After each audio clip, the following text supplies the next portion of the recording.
आज हमारा next lecture start होने वाला है अबाउट लाइफ प्रोसेसेस के बारे में। हम लोगों ने मोड्स ऑफ न्यूट्रिशन अपना डन कर लिए हैं पूरा। उसके बाद आज हम लोग स्टार्ट करने जा रहे हैं मोड्स ऑफ न्यूट्रिशन, उसका आगे का टॉपिक दैट इज़ कि न्यूट्रिशन प्लांट्स में किस तरह से होता है। ठीक है, पुराना टॉपिक मेरे ख्याल से आप लोगों के लिए क्लियर हो चुका है, that is saprophytic nutrition, parasitic nutrition and holozoic type of nutrition, जो हमने अपने लास्ट लेक्चर में कंप्लीट कर लिया है। अब हम लोग चलते हैं अपने नेक्स्ट टॉपिक की ओर, प्लांट्स में न्यूट्रिशन किस तरह से होता है। कई लोगों के लिए बहुत ज़्यादा डाउटफुल टर्म है कि प्लांट्स में भी न्यूट्रिशन होता होगा। प्लांट्स तो निर्जीव दिखते हैं, प्लांट्स तो मतलब नॉन लिविंग दिखते नहीं हैं, तो उनमें कैसे होता होगा। लेकिन नहीं, ऐसी बात नहीं है। आप लोग 10th क्लास में पहुंच चुके हैं बच्चे लोग, तो उनको ये सब भी जानकारी अच्छी तरह से होनी चाहिए कि प्लांट्स में भी किस किस तरह से न्यूट्रिशंस होते हैं। तो वो एक सिंपल प्रोसेस से होते हैं जो कि आप लोग लगभग अपनी छोटी क्लासेस में पढ़ चुके हैं, दैट इज फोटोसिंथेसिस। ठीक है, फोटोसिंथेसिस के थ्रू प्लांट्स जो कि ऑटोट्रॉपिक कहे जाने वाले ऐसे ऑर्गेनिज्म हैं जो कि अपना खाना खुद बनाते हैं, खुद बना के उनको कंज्यूम भी करते हैं, और तो और वो दूसरों के लिए भी इकट्ठा करके रखते हैं खाना। तो उनमें भी तो न्यूट्रिशन हो रहा है किसी तरह से। हाँ, ये अलग बात है कि हमसे बिल्कुल डिफरेंट हो रहा है उनमें, मतलब कि एनिमल्स में जिस तरह से होता है उससे बिल्कुल ही डिफरेंट टाइप से प्लांट्स में होता है। तो वो किस तरह से होता है वो अब हम लोग चलते हैं। तो हमारा नेक्स्ट लेक्चर स्टार्ट होता है अबाउट फोटोसिंथेसिस के ऊपर कि फोटोसिंथेसिस है क्या। देखिए,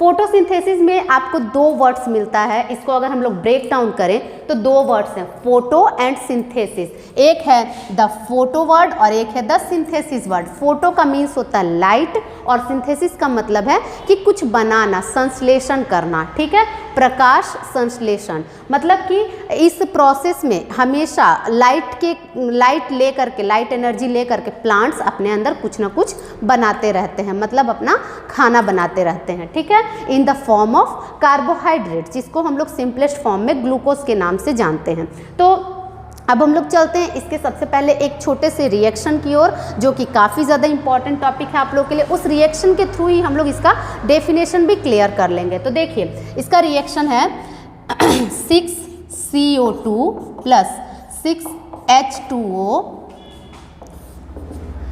प्रेजेंस ऑफ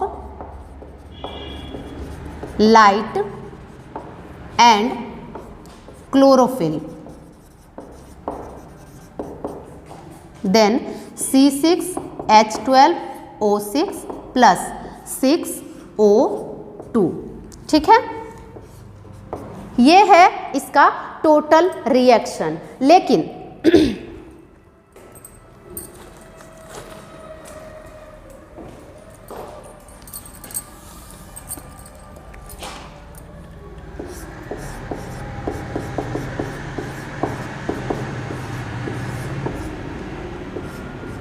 ये है इसका टोटल रिएक्शन। तो ये रिएक्शन है क्या, ये कई बच्चों के लिए काफ़ी ज़्यादा डरावना टर्म है। बहुत से लोग समझ नहीं पाते हैं कि ये है क्या, और इसके सिंपल से सिंपल क्वेश्चन को भी लोग छोड़ने पर मजबूर हो जाते हैं, आंसर ही नहीं कर पाते हैं। समझ में ही नहीं आएगा तो आंसर क्या कर पाएंगे।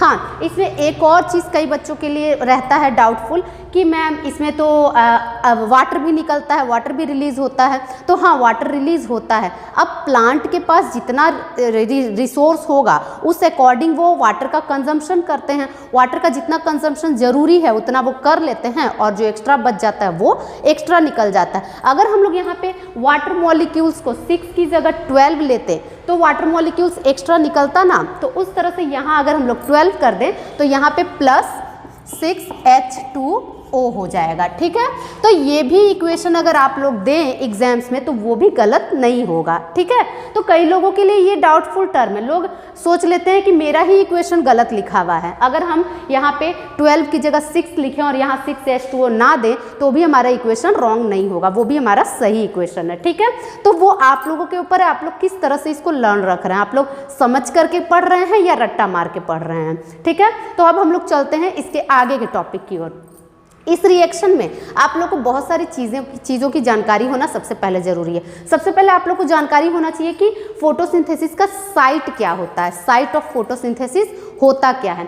साइट ऑफ फोटोसिंथेसिस होता है, देखिए that is the site of photosynthesis. एक सेल है, एक सेल में आप लोग जानते हैं कि फोटोसिंथेसिस का साइट क्या होता है, क्या होता है site of photosynthesis, that is in the plastid chloroplast. Chloroplast नाम कर आपको एक ऑर्गेनिल मैंने समझाया था कि एक ऑर्गेनिल होता है जो कि ग्रीन प्लांट्स में या ग्रीन टाइप ऑफ किसी भी ऑर्गेनिज्म में मौजूद होता है, ठीक है, वो होता है द क्लोरोप्लास्ट, ठीक है।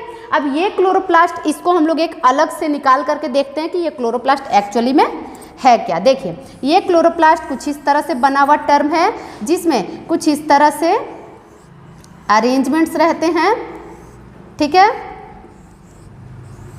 इस तरह से कुछ अरेंजमेंट्स रहते हैं जिन्हें हम लोग थाइलाकॉइड्स कहते हैं, थाइलाकॉइड्स। इन्हीं में छोटे छोटे ग्रैना रहते हैं, ग्रैनम, ठीक है, ग्रैनम होते हैं। और साथ ही साथ इसमें जो ये लिक्विड सब्सटेंस होता है इसे हम लोग स्ट्रोमा कहते हैं, स्ट्रोमा। तो ये है the structural definition of chloroplast, that is chloroplast, ठीक है। ये जो सिक्के की तरह, प्लेट्स की तरह एक दूसरे के ऊपर अरेंज है, इन्हें हम लोग ग्रैनम कहते हैं और एक साथ इसे हम लोग थाइलाकॉइड्स कहते हैं। साथ ही साथ ये जो लिक्विड पार्ट है इसे हम लोग स्ट्रोमा कहते हैं, ठीक है। तो कहा क्या जाता है कि ये जो पूरा प्रोसेस है ये दो पार्ट्स में डिवाइड होता है, ठीक है, ये दो पार्ट्स में डिवाइड होता है। एक होता है द लाइट फेज और एक होता है द डार्क फेज, ठीक है। Light phase and dark phase ये क्या होता है वो देखिए।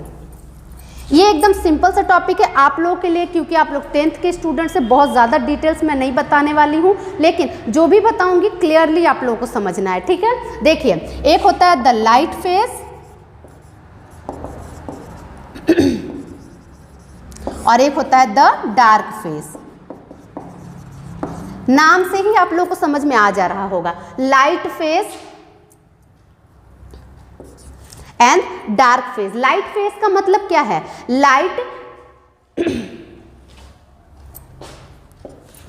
Phase and the dark phase. Light phase का मतलब ही क्या है कि जो लाइट की उपस्थिति में हो, ठीक है, यानी कि लाइट डिपेंडेंट रिएक्शन, इसको हम लोग कहेंगे लाइट डिपेंडेंट रिएक्शन। वही अगर हम लोग डार्क फेज में जाए तो वो क्या हो जाएगा, लाइट इंडिपेंडेंट रिएक्शन हो जाएगा, ठीक है। मतलब उसके लिए अगर लाइट ना भी हो तब भी रिएक्शन होता रहेगा, ठीक है। तो इसको हम लोग सिंपली कहेंगे लाइट इंडिपेंडेंट रिएक्शन। दूसरा इसका क्या है टॉपिक, खासियत क्या है कि ये कहाँ कहाँ पर होता है। जैसे हम लोग एक कंप्लीट फोटोसिंथेसिस तो बता ही दिए कि क्लोरोप्लास्ट में होता है। अब ये दोनों फेजेस जो हैं ये दोनों दो अलग अलग पार्ट्स में होता है। क्लोरोप्लास्ट के ये होता है ग्रैना में, ग्रैनम में, और ये होता है स्ट्रोमा में, ठीक है। और एक चीज़ है इसका स्पेशल थिंग कि इसे डार्क फेज को हम लोग अलग अलग नामों से जानते हैं, ठीक है। इसे हम लोग केल्विन साइकिल के नाम से भी जानते हैं। कई बार क्वेश्चन ये अराइज होता है एग्जाम्स में, व्हाट इज केल्विन साइकिल। तो the dark phase of photosynthesis is known as Calvin cycle, ठीक है। इसे हम लोग केल्विन साइकिल भी कहते हैं। साथ ही साथ ये बायोसिंथेसिस का प्रोसेस है, ठीक है। इस प्रोसेस में बायोसिंथेसिस नहीं होता, मतलब बायोमॉलिक्यूल इसमें नहीं बनता है। इसमें बस होता क्या है कि लाइट एनर्जी एब्जॉर्ब कर लेने के बाद बस एनर्जी बनता है, ठीक है। Energy that is in the form of NADPH, मतलब nicotinamide, adenine di nucleotide phosphate, ऐसा मतलब कुछ टर्म्स है। ATP इसमें बनता है, इसमें क्या क्या बना है, इसमें ATP बनता है और NADPH बनता है, ठीक है।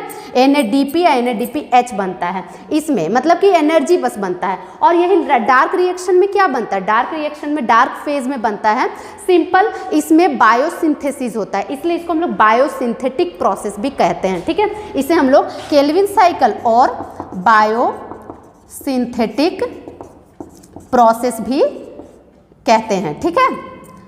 साथ ही साथ इसमें बनता क्या है, इसी में मेन जो है, इसी में बायोमॉलिक्यूल दैट इज ग्लूकोज बनता है, ठीक है। मेन ग्लूकोज का गठन इसी में होता है। तो ये तो था ब्रीफ डिस्क्रिप्शन ऑफ फोटोसिंथेसिस, ठीक है। फोटोसिंथेसिस का ये फेजेस था बस। अब हम लोग फोटोसिंथेसिस को थोड़ा सा डिटेल में पढ़ने वाले हैं, वो क्या है देख लीजिए। लेकिन ये टर्म आप लोग के लिए एकदम क्लियर होना चाहिए, जो फोटोसिंथेसिस है, कंप्लीट फोटोसिंथेसिस, वो दो भागों में डिवाइड होता है। उसके दो फेजेस होते हैं, एक लाइट फेज होता है, एक डार्क फेज होता है, ठीक है। लाइट फेज वो होता है जो लाइट की उपस्थिति में होता है, ठीक है, मतलब कि जब लाइट उसको मिल रही है प्लांट को तब वो काम कर रहा है। और यही डार्क फेज में क्या होता है, डार्क फेज में बस खाना बनने का काम होता है, बस उसमें बायो मॉलिक्यूल सिंथेसिस होता है, उसमें लाइट का कोई भी काम नहीं। वो चाहे तो प्लांट अंधेरे में भी कर सकता है, ठीक है, डार्क में भी वो कर सकता है। बस बात क्या है कि वो अपना एनर्जी पहले बना के रख लेता है अपने अंदर, मतलब वो खाना बनाने के लिए जो एनर्जी जरूरी है वो अपना इंतजाम पहले से कर लेता है, ठीक है। तो उसी तरह से इसको हम लोग और भी थोड़ा डिटेल में अपने इस रिएक्शन के थ्रू अभी पढ़ेंगे कि क्या है ये चीज़, इतना क्लियर होना चाहिए आप लोगों के लिए, ठीक है। नेक्स्ट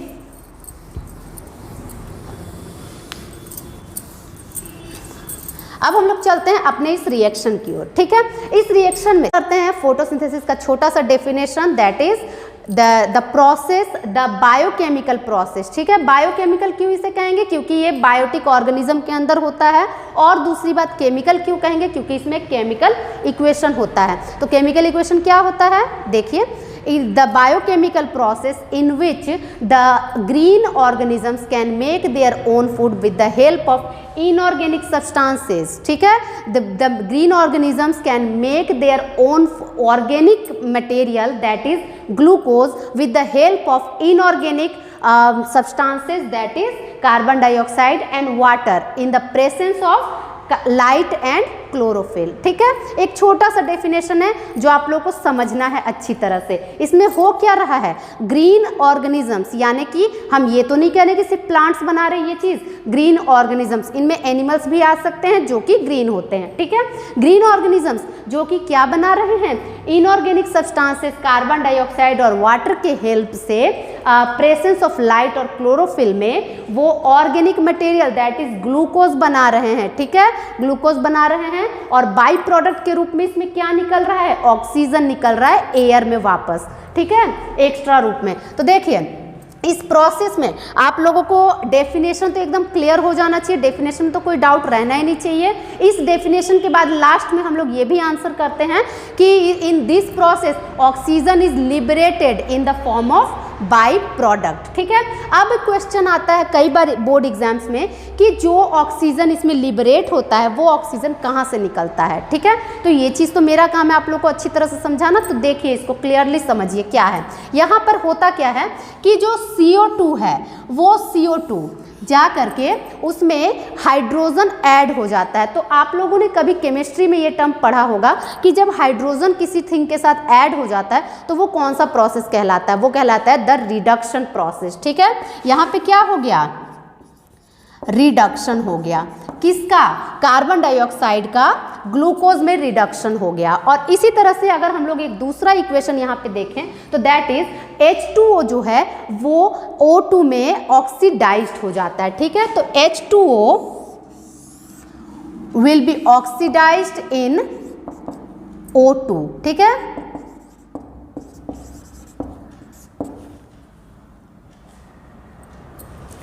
ठीक है,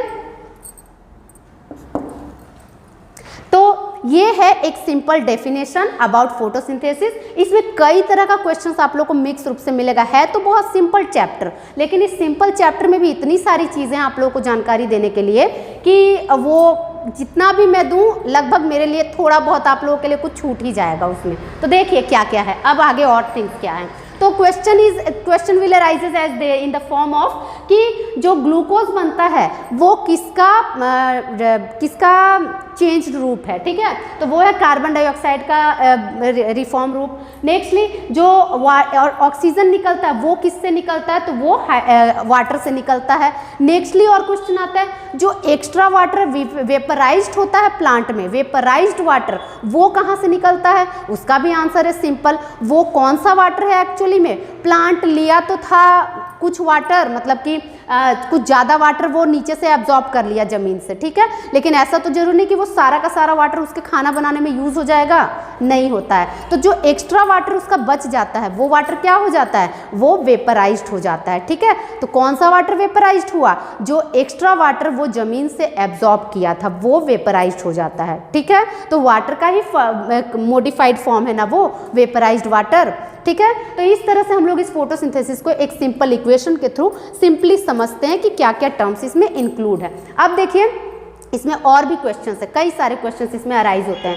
देखिए next topic, the photosynthesis is also called oxidation reduction reaction, why, ठीक है। तो इसका आंसर क्या होगा, फोटोसिंथेसिस को हम लोग ऑक्सीडेशन रिडक्शन रिएक्शन क्यों कहते हैं, या रीडॉक्स रिएक्शन, इसे हम लोग कहते हैं रीडॉक्स रिएक्शन, ठीक है। रीडॉक्स रिएक्शन क्यों कहते हैं, तो सिंपल सा बात है, इसमें कार्बन डाइऑक्साइड का रिडक्शन हो रहा है और वाटर का ऑक्सीडेशन हो रहा है, ठीक है। इसलिए इसको हम लोग रीडॉक्स रिएक्शन कहते हैं। फिर क्वेश्चन होता है फोटोसिंथेसिस के ऊपर कि photosynthesis is also called anabolic process. तो एनाबॉलिक प्रोसेस क्या है, लास्ट डे मैंने आप लोगों को समझाया था एनाबॉलिक प्रोसेस क्या होता है, ऐसा प्रोसेस जिसमें कुछ बन रहा है, ठीक है, कुछ रचना का काम हो रहा है। तो इसमें क्या बन रहा है, फोटोसिंथेसिस में ग्लूकोज बन रहा है, जो हर एक हेटेरोट्रॉप के लिए बहुत ज़्यादा जरूरी है। हेटेरोट्रॉप क्या, इवन ऑटोट्रॉप के लिए भी काफ़ी ज़्यादा जरूरी चीज़ है, उनके लाइफ के लिए, उनके जिंदगी के लिए, जीने के लिए उन्हें ये प्रोसेस का होना बहुत ज़रूरी है। इसलिए इसे हम लोग एक एनाबॉलिक प्रोसेस कहते हैं। क्या हो गया, photosynthesis also called anabolic process, ठीक है। तो इस तरह से हम लोग समझे फोटोसिंथेसिस का अलग नेम्स भी है, कुछ एनाबॉलिक प्रोसेस भी है और साथ ही साथ रिडॉक्स रिएक्शन भी है। फोटोसिंथेसिस और भी बहुत सारा काम करता है, इससे हम लोगों का और भी हेल्प क्या होता है कि हमारे एटमॉस्फेयर में ऑक्सीजन और कार्बन डाइऑक्साइड का बैलेंस मेंटेन करके ये रखता है फोटोसिंथेसिस, ठीक है। तो इस तरह से फोटोसिंथेसिस कई तरह से हमारे लिए हेल्पफुल है। फिर हम लोग देखते हैं इसमें और भी दूसरे टर्म्स हैं हमें पढ़ने के लिए। देखिए फोटोसिंथेसिस में और भी टर्म्स क्या हैं कि इसमें कई सारे क्वेश्चंस मिलते हैं हम लोगों को। क्या क्या क्वेश्चंस है वो देखिए, what are the raw materials needed for photosynthesis. अगर रॉ मटेरियल्स की बात यहाँ आ रही है तो रॉ मटेरियल्स मीन्स होता क्या है, कच्चा सामान। क्या सामान फोटोसिंथेसिस के लिए यूज होता है, देख लीजिए आप ही लोग, इसमें कार्बन डाइऑक्साइड और वाटर का यूज हो रहा है, यानी यही दोनों तो रॉ मटेरियल्स है ना, ठीक है। तो रॉ मटेरियल्स क्या हो गया, कार्बन डाइऑक्साइड एंड वाटर। अब आप लोग कहिएगा कि इसमें ये लाइट और क्लोरोफिल भी तो यूज हो रहा है, लेकिन लाइट और क्लोरोफिल रॉ मटेरियल थोड़े ही है। अगर हम लोग ही मान लेते हैं किचन में खाना बनाने जा रहे हैं, तो हम लोग अगर सामान लेकर के जाएं बनाने के लिए, तो उन सामानों को जिनका हम लोग यूज करेंगे बनाने में, उसे ना हम लोग रॉ मटेरियल कहेंगे कि हम लोग गैस सिलेंडर और बर्तन को रॉ मटेरियल कहेंगे, ऐसा तो नहीं ना कहेंगे। तो इसीलिए हमारा जो सामान होगा, हमारा मान लीजिए चावल बनाना है तो चावल और पानी ही हम लोग यूज़ करेंगे, चावल और पानी हमारा रॉ मटेरियल होगा। उसी तरह से इनके लिए कार्बन डाइऑक्साइड और वाटर रॉ मटेरियल्स है, ठीक है। इसके बाद अगर बोला जाए कि which energy is used in the photosynthesis, तो उसका आंसर है द लाइट एनर्जी, ठीक है, लाइट एनर्जी। और उसके बाद क्वेश्चन आता है कि light energy is transformed in which type of energy. तो लाइट एनर्जी कौन से एनर्जी में ट्रांसफॉर्म हो जाती है, तो उसको हम लोग कहते हैं केमिकल एनर्जी में, केमिकल एनर्जी, ठीक है। उसके बाद एक क्वेश्चन आता है कि द साइट ऑफ फोटोसिंथेसिस क्या है, ठीक है। तो site of photosynthesis according to questions, according to आपका जैसा ऑप्शंस रहेगा उसके आधार पे आप लोग आंसर कर सकते हैं। साइट देखिए क्या होता है, सबसे पहले हम लोग लार्जेस्ट साइट देखते हैं, दैट इज लीफ। लीफ तो सबके मन में आता है, छोटे छोटे बच्चों के दिमाग में ये आंसर है कि लीफ में फोटोसिंथेसिस होता है, ठीक है। तो छोटे बच्चों के दिमाग में लीफ ही क्यों है, क्योंकि उन्हें सिखाया गया है बचपन से कि लीफ ग्रीन कलर का होता है, उनमें फोटोसिंथेसिस होता है, ठीक है। लेकिन उनको इतना तो नहीं सिखाया गया ना कि ग्रीन कलर के और भी चीज़ होते हैं। तो इसीलिए हम लोग सबसे बड़ा नेम लेंगे जो कि सबके दिमाग में है, वो है लीफ। उसके साथ साथ हम लोग, अब आप लोग बड़े क्लास में आ गए तो आप लोग के लिए और भी आंसर्स है, दैट इज स्टेम में भी होता है, दैट इज अगर रूट भी ग्रीन कलर का हो तो उसमें भी हो सकता है, दैट इज फ्लावर, फ्रूट, कुछ भी अगर ग्रीन कलर का हो तो किसी में भी हो सकता है ये प्रोसेस। और इवन एनिमल्स भी अगर ग्रीन कलर के हो तो उनमें भी हो सकता है फोटोसिंथेसिस, ठीक है। तो ये हो गया लीफ। नेक्स्टली लीफ के बाद हम लोग कौन से टॉपिक पर जाएंगे, दैट इज लीफ में एक स्पेशल टाइप का टिश्यू होता है, that is called mesophyll tissue, mesophyll tissue, उसमें भी फोटोसिंथेसिस होता है। ठीक है, इसके बाद अगर हम लोग और छोटे रूप में जाएं तो क्या हो जाएगा, मेसोफिल टिश्यू किसमें मौजूद, मेसोफिल टिश्यूज में क्या मौजूद होते हैं जिसके कारण फोटोसिंथेसिस होता है, तो इसमें मेसोफिल सेल्स या फोटोसिंथेटिक सेल्स मौजूद होते हैं, फोटोसिंथेटिक सेल्स। ठीक है, और उसके साथ साथ उससे भी स्मॉल में अगर हम लोग जाएं तो क्या हो जाएगा, फोटोसिंथेटिक सेल में क्या मौजूद होता है, तो दैट इज क्लोरोप्लास्ट, क्लोरोप्लास्ट मौजूद होता है। ठीक है, और उससे भी छोटा अगर कोई क्वेश्चन आए कि उसका मटेरियल क्या है क्लोरोप्लास्ट का, तो उसका आंसर आ जाएगा हमारा क्लोरोफिल। ठीक है, तो chlorophyll is the pigment which is present in chloroplast. Chloroplast is present in photosynthetic cells. Photosynthetic cells are present in mesophyll tissues and mesophyll tissues are present in green parts. ठीक है, green parts, even वो leaf हो, stem हो या even कोई भी part हो, अगर ग्रीन है तो उसमें ये सारा थिंग्स मौजूद होगा। तो उसके अकॉर्डिंग हम लोगों को आंसर करना, that is site of photosynthesis. ठीक है, इसके बाद हम लोग अब नेक्स्ट टॉपिक देखते हैं। तो नेक्स्ट टॉपिक है हमारा कि फोटोसिंथेसिस में जो फिनिश्ड प्रोडक्ट है वो क्या होता है। तो फोटोसिंथेसिस में फिनिश्ड प्रोडक्ट क्या बना हमारा, दैट इज ग्लूकोज। ठीक है, ग्लूकोज क्या है, glucose is the simplest form of carbohydrate. ठीक है, स्टार्च का सिंपलेस्ट फॉर्म है ग्लूकोज। ठीक है, तो ग्लूकोज बनता है फिनिश्ड प्रोडक्ट के रूप में। फिर क्वेश्चन आता है what is liberated during photosynthesis, तो ऑक्सीजन, ऑक्सीजन निकलता है फोटोसिंथेसिस के टाइम। फिर क्वेश्चन आता है कि oxygen is liberated from which material, ठीक है, from which raw material, carbon dioxide और वाटर। तो कई बच्चों को कंफ्यूजन हो जाता है, कार्बन डाइऑक्साइड में भी तो ऑक्सीजन है, तो हो सकता है कि इसमें से लिबरेट हुआ होगा, तो नहीं, इस बात को एकदम क्लियरली दिमाग में रखिए कि कार्बन डाइऑक्साइड किस में चेंज हो जा रहा है, वो बना रहा है ग्लूकोज। ठीक है, ना कि वो ऑक्सीजन बना रहा है। वो ऑक्सीजन जो बनता है वो बनता है फ्रॉम द वाटर। वाटर का इस रिएक्शन में फोटोलाइसिस होता है, जो हम लोग पहले ही पढ़ चुके हैं, डार्क रिएक्शन और लाइट रिएक्शन। उसमें से जो लाइट रिएक्शन होता है उस फेज में प्लांट्स क्या करते हैं, मतलब ग्रीन पार्ट्स जो भी हैं वो क्या करते हैं कि पहले तो एनर्जी, लाइट एनर्जी को एब्जॉर्ब करते हैं, उसको केमिकल एनर्जी के रूप में जमा करते हैं और साथ ही साथ उस एनर्जी को ATP और NADPH के रूप में कन्वर्ट करते हैं। ठीक है, साथ ही साथ और क्या करते हैं, वो वाटर जो होता है वाटर का फोटोलाइसिस करते हैं। फोटोलाइसिस ऑफ वाटर के बाद उन्हें क्या मिलता है, फोटोलाइसिस ऑफ वाटर के बाद वाटर के जो मॉलिक्यूल्स होते हैं वो रिलीज होते हैं, ये ऑक्सीजन के मॉलिक्यूल्स रिलीज होते हैं। ठीक है, तो फोटोलाइसिस ऑफ वाटर के बाद ऑक्सीजन बनता है, यानी कि वाटर का फोटोलाइसिस हुआ जिसके कारण ऑक्सीजन बना। ठीक है, ये हुआ लाइट रिएक्शन में। उसके बाद डार्क रिएक्शन में क्या होता है कि ये सारा काम तो अरेंजमेंट तो सब कर लिया प्लांट, अब उसमें खाना बनेगा। क्या बनेगा, अब वो ग्लूकोज के रूप में कन्वर्ट होगा, खाना बनेगा। कौन से पार्ट में, स्ट्रोमा पार्ट में कन्वर्ट होगा। ठीक है, तो ये हो गया हमारा ब्रीफ डिस्क्रिप्शन अबाउट फोटोसिंथेसिस। अब हम लोग फोटोसिंथेसिस के जो जो मटेरियल्स है वो कहाँ कहाँ से प्लांट्स प्राप्त करता है वो देखते हैं। काफ़ी सिंपल सा टॉपिक है ये। देखिए, सबसे पहले रॉ मटेरियल की बात करें तो कार्बन डाइऑक्साइड फोटोसिंथेसिस कहाँ से प्राप्त करता है, तो उसका आंसर है simple, by the atmosphere. Carbon dioxide वो एटमॉस्फेयर से प्राप्त करता है। अगर वाटर की बात करें तो कहाँ से प्राप्त करता है, बाय द सॉइल। ठीक है, एब्जॉर्प्शन से प्राप्त करता है। फिर क्वेश्चन आता है कि जो वाटर है वो किस तरह से एब्जॉर्ब्ड होता है, तो जैसे जैसे ट्रांसपीरेशन बढ़ता है, वाटर का मतलब कि मात्रा प्लांट में घटता है, उसके अकॉर्डिंग वाटर का एब्जॉर्प्शन ज़्यादा होता है। ट्रांसपीरेशन अगर ज़्यादा होगा तो वाटर का एब्जॉर्प्शन भी ज़्यादा करेगा प्लांट। ठीक है, ट्रांसपीरेशन अगर कम होगा तो वाटर का एब्जॉर्प्शन भी कम होगा। ठीक है, इस तरह से वाटर का एब्जॉर्प्शन होता है। फिर इसमें और भी क्वेश्चंस होते हैं कि इसमें जो सनलाइट है वो कहाँ से मिलता है, तो सन से मिलता है। इसमें जो क्लोरोफिल है वो कहाँ होता है, तो ग्रीन पार्ट्स में होता है। तो ये तो एकदम सिंपल सा टॉपिक है। हाँ, एक और इम्पॉर्टेंट टॉपिक है, दैट इज कार्बन डाइऑक्साइड जो कलेक्ट करता है प्लांट वो किस पार्ट के थ्रू कलेक्ट करता है, तो उसका आंसर है द स्टोमेटा। स्टोमेटा। स्टोमेटा हम लोग अब देखेंगे थोड़ा सा डिटेल में क्या है। स्टोमेटा है एक किडनी बीन के शेप के, मतलब स्टोमेटा एक्चुअली में एक पोर है, ठीक है, एक पोर है। सिंपल सा अगर इसका आंसर करें तो it is a pore. Pore means एक छिद्र है।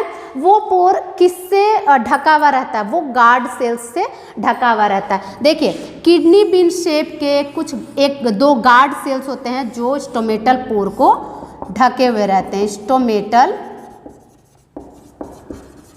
पोर्स, ठीक है।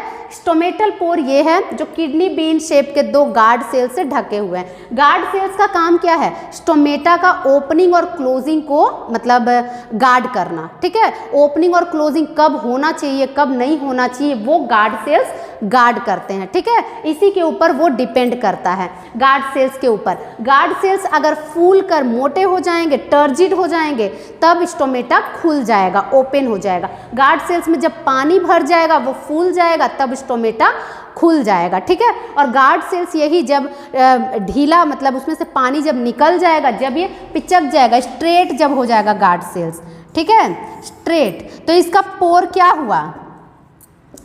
Closed, stomatal